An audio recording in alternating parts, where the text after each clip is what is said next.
Okay. Now let's get a good look at you.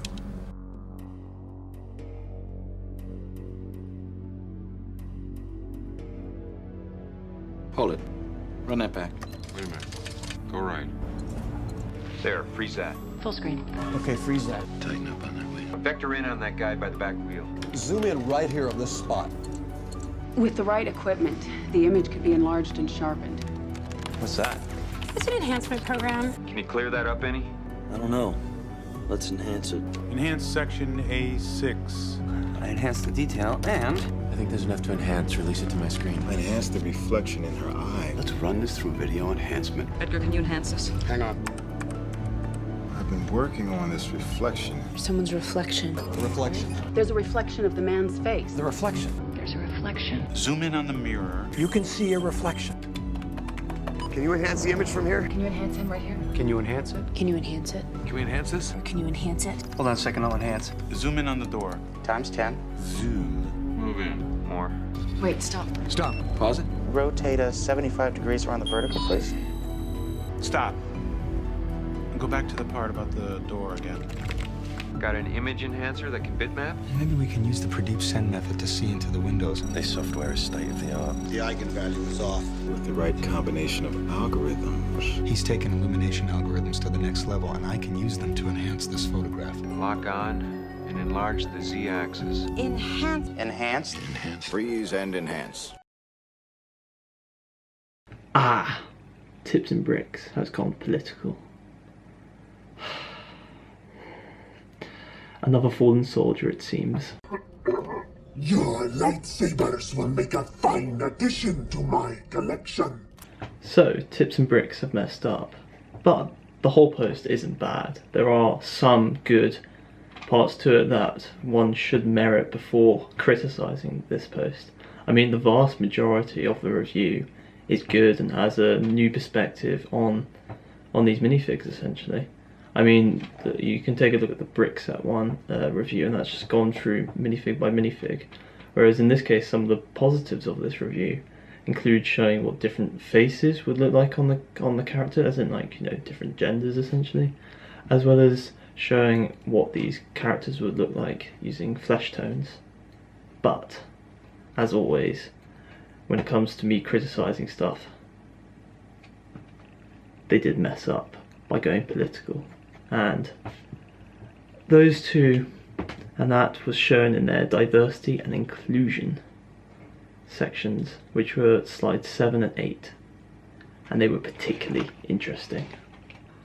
Slide 7 focuses on this Mayan warrior for this, you know, diversity and inclusion perspective section, and the first point that's in it is about cultural appropriation, which, you know, seems a bit odd, seeing as the minifigure is yellow, and for them to say cultural appropriation implies that they're assuming the figure's white, so therefore the white person is dressing up as a sort of Aztec ancient jaguar knight, essentially, is what it's meant to be, which is just wrong, because a yellow minifig is a race neutral colour when it comes to Lego, firstly, and this was explained in a now there was a hot post a while back, you know, a now deleted post about white supremacy in Lego, and this assumed the same thing, and that got a bunch of backlash because the colour yellow, it doesn't mean white when it comes to a minifig. Otherwise, if it did, why would they produce flesh toned colours, you know, sort of like Indiana Jones, for instance, for those sort of IPs, when they could just use the colour yellow? It obviously doesn't make sense, and there are loads of different sets and lines made by Lego where they use yellow figs because it's a race neutral colour for, you know, for loads of different stuff, and this is just another example of this colour being a race neutral colour for this particular race. So I don't really see how it's cultural appropriation, you know, it's sort of reaching a bit there. The second point that they do, and I'm going to quote this, is saying, by naming the minifigure Ancient Warrior and not including any of historical or educational information with the fig is unfortunately a form of reductive racism, and we believe Lego can do better in the future. Now, this is a complicated point because it's talking about how naming the minifigure incorrectly is therefore racist. Well, it's not just that, it's also including all this sort of, you know, educational and historical information in regards to the figure, but we have to remember this is a kid's toy, and there are obviously going to be loads of people out there who sort of say, oh, but I'm an adult and I can buy this, so why is that the case? Well, the majority of stuff that LEGO sell goes towards kids. I'm not sure the percentage exactly, but it's pretty high, and it's far higher than the amount that's being sold to AFOLs, for example. It's probably something like 90% is sold to kids, so they don't need to necessarily provide historical educational information with this figure. Otherwise they'd have to done that with all the other historical figures that they've produced over the years for this collectible minifig line. So it does seem a bit reaching. I can agree with them on LEGO naming this quite easily. They could have probably named it Aztec Jaguar Knight, but I mean it's still technically an ancient warrior, so it's not like they've done too bad of an issue on that. Some post here, and I thought I'd add just to that what exactly makes something racist for not including a historical or you know, sort of educational background to a minifig? What exactly makes that racist? I don't really understand that. I think that's just bullshit if I'm going to make anything.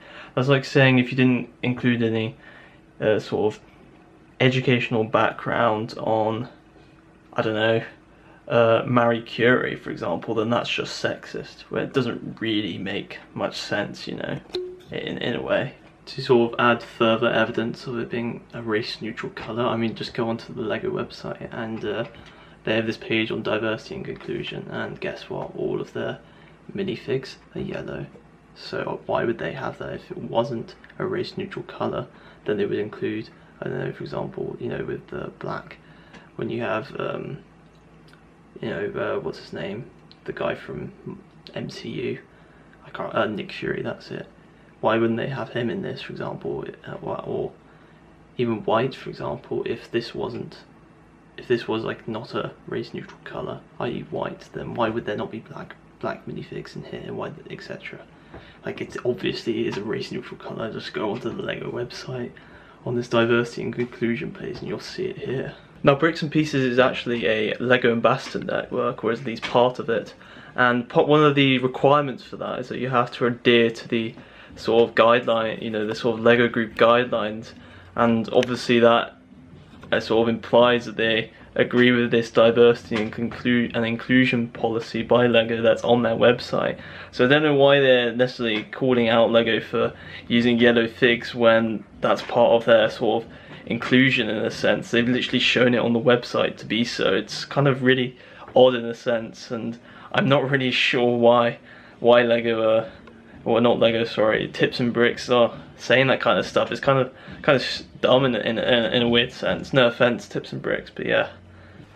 Now, side 8 of this review by Tips and Bricks deals with the futuristic policeman called Space Police Guy. And note the simplicity of the guy's name and how unspecific it is. Kind of ties in with the ancient warrior name, you know. I wonder why Tips and Bricks are complaining about that and not this. Seems a bit odd, you know.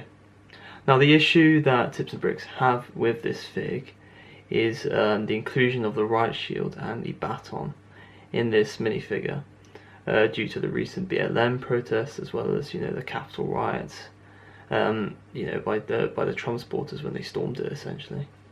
Now, I do not think this is an issue, and it is not necessarily ill-fated by LEGO to include these parts. Firstly, because this fig has probably been in development for quite a while, so they probably developed it before these riots. It's probably been in production for a while and has already been put into sealed bags and stored in countless stores. So for them to essentially take out those parts would require a lot of effort and a lot of money, and that's not necessarily you know, financially viable for LEGO to do, especially during this whole COVID pandemic, etc. And the second reason is that this figure's sold worldwide. You know, it doesn't seem right for this figure to be excluded from other countries just because some Westerners are offended by those parts, you know. And then the third reason is this is a kid's toy, and this is a space police figure, you know. So it's not like it's dealing with like the real world issues, you know. It's not like it's a real world riot shield policeman, essentially. It's not even one of those really big ones. It's just this shield that was developed for the Star Wars IP. You know, the theme. It's really weird in that sense. You know, and kids don't really think of political issues, so when they're playing it, they probably just think, oh look, there's a space police figure, and obviously they also have the alien in this series, so they probably just play between those two and have the policeman going after that alien and basically trying to lock him up, essentially. It's not like these kids are using these figures to recreate protests like you say in this based on real life, because kids don't necessarily think like that. There might be some, but the majority just want to play cops and robbers. Or whatever, you know, like it's not a political issue in that sense. You're just making a farce out of nothing. And yeah, you are right in saying somebody might recreate that particular or those riot stuff using that riot shield. I mean, that's a valid point, but I don't think anybody's going to be creating those in a negative light exactly. So I'm not sure why they would necessarily include this. I can see why they might, but it just seems quite pointless in a sense. I mean, they're making an issue out of nothing, essentially, and it's the same with the Aztec warrior. Making an issue out of complete nothing. Anyway, I hope you all enjoyed this this video. Hope it was informative, and I'm hoping I was fairly impartial during it. Anyway, feel free to give this channel, or at least this video, a subscription and subscribe to my channel. It means a lot. I'm aiming for 1,000 subscribers by the end of the year, so I'm hoping we can achieve that. Anyway, have a great day and bye.